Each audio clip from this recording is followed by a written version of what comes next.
नमस्कार, आप सब देख रहे हैं अखंड भारत टीवी। मैं विशाखा शर्मा स्वागत करती हूं आप सभी का मेरे चैनल में। आइए देखते हैं इस वक्त की कुछ खास खबरें। गणेश नगर के धोबी घाट के हॉल का नवनिर्माण कार्य का उद्घाटन समारोह। हमारे मजबूत विधायक अभय वर्मा जी का स्वागत करें। मैं प्रार्थना करता हूं बिट्टू जी से कृपया हमारे निगम पार्षद जी का स्वागत करें और मंडल अध्यक्ष जी आप लोग तालियां बजाते रहें। सर ये फोटो लाइए, तालियां बजाते रहें। मैं निवेदन करूंगा हमारे महासचिव साबिर भाई जी से कृपया मंच पे 1 मिनट के लिए आ जाए। साबिर भाई सर आइए फोटो हो जाए। मालक कर रहा है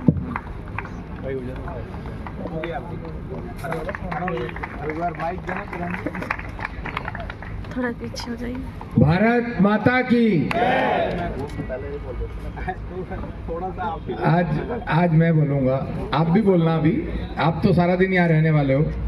भारत माता की देखो, भारत माता की जोर से बोलनी है। मुझे पता है धूप में बैठे हो, भाषण लंबा नहीं दूंगा, सिर्फ 1-2 बातों के लिए बधाई दूंगा।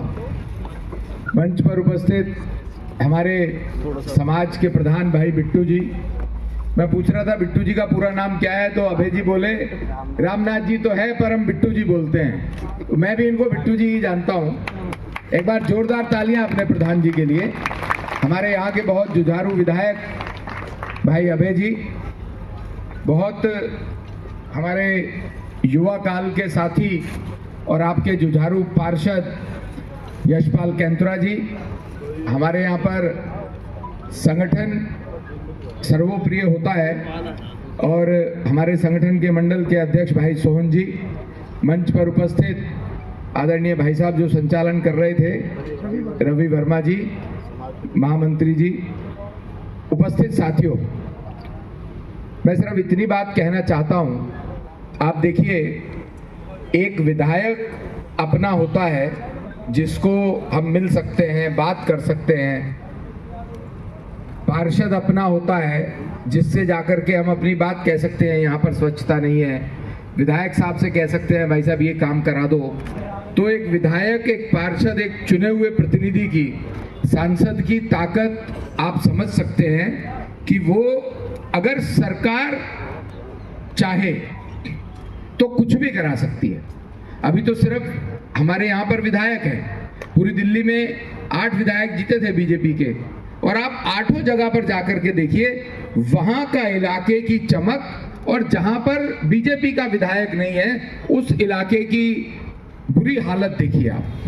मैं आपको इस बात के लिए ये कहना चाहता हूं कि अगर इन विधायक साहब को दिल्ली में बीजेपी के मुख्यमंत्री की ताकत मिल जाए तो आप सोचो, खाली ये धोबी घाट की बात नहीं है, पूरा लक्ष्मी नगर कितना ताकतवर होगा, कितना समृद्ध होगा, कितना विकसित होगा।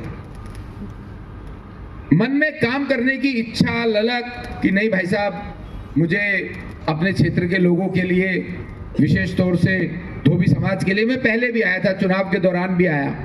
अभी भाई साहब कह रहे थे कि मैं चुनाव के बाद पहली बार आया हूं, नहीं, साथ वाले मैदान में जब रामलीला में बड़ा कार्यक्रम था तो भी आप लोगों ने मुझे निमंत्रित किया था, मैं आया था, मुझे ध्यान है अच्छे से। तब छठ पूजा में भी आया था, विश्वकर्मा पूजा में भी आया था। तो मेरा सिर्फ इतना निवेदन है कि इस बार आप लोगों का आशीर्वाद चाहिए दिल्ली में भारतीय जनता पार्टी की सरकार बनाने के लिए। आपने पहले भी दिया है, तभी लक्ष्मी नगर से हमारे अभय भाई विधायक हैं, लेकिन आपके रिश्तेदार और दूसरे सगे संबंधी दोस्त दिल्ली में बाकी जगह भी रहते हैं, उनको भी बोलिए कि जैसे हमारे यहाँ पर अभय भाई विधायक के रूप में विकास का काम करते हैं, लोगों के सुख दुख में रहते हैं, पूरा समय जनता के बीच में देते हैं, ऐसे ही विधायक बीजेपी के सब जगह चाहिए, जिससे दिल्ली में इस बार हमारे सारे सर्वे कह रहे हैं कि दिल्ली में इस बार बीजेपी की सरकार आ रही है। और बीजेपी की सरकार आएगी तो मैं 2-3 बातें बता देता हूं। सरकार आने के बाद जो पहली मंत्रिमंडल की बैठक होगी, उस बैठक में मोदी जी की वो जो आयुष्मान भारत योजना है वो योजना ये है कि हर गरीब व्यक्ति को साल में एक बार 5 लाख रुपए तक का इलाज किसी भी प्राइवेट हॉस्पिटल में मुफ्त मिलेगा। ये योजना पूरे देश में लागू है। दुर्भाग्य ये है कि दिल्ली में लागू नहीं है। केजरीवाल साहब को लगता है कि ये योजना दिल्ली में लागू हो गई, लोगों के सुख दुख में और इलाज मुफ्त में होने लगेगा तो लोग मोदी जी का गुणगान गाएंगे। अरे मोदी जी का गुणगान तो वो वैसे ही गाते हैं। अभी लोकसभा में आप लोगों ने मुझे आशीर्वाद दिया, मोदी जी को आशीर्वाद दिया, प्रधानमंत्री बने। मैं यही आपको बताने आया हूं कि अगर मोदी जी के मन में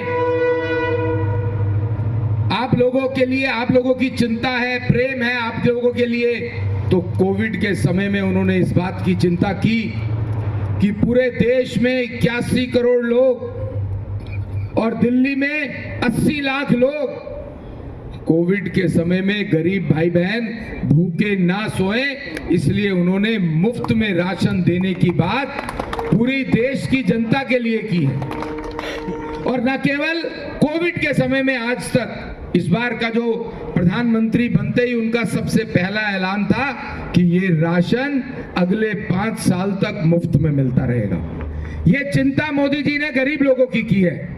आप सोचो, जिस व्यक्ति के मन में, जिस नेता के मन में, जिस प्रधानमंत्री के मन में ये हो कि मुझे अपनी देश की जनता की, और उसमें कोई भेदभाव नहीं, ना हिंदू का, ना मुस्लिम का, ना सिख का, ना ईसाई का, ना किसी जाति का, समुदाय का, पंथ का, एक तरफा उन्होंने तय किया कि जितने भी राशन कार्ड धारक हैं दिल्ली में, देश में, उन सबको राशन मुफ्त मिलेगा। ऐसी ही और वीडियो को देखने के लिए चैनल को सब्सक्राइब कीजिए, वीडियो को लाइक कीजिए, कमेंट कीजिए और शेयर कीजिए। धन्यवाद।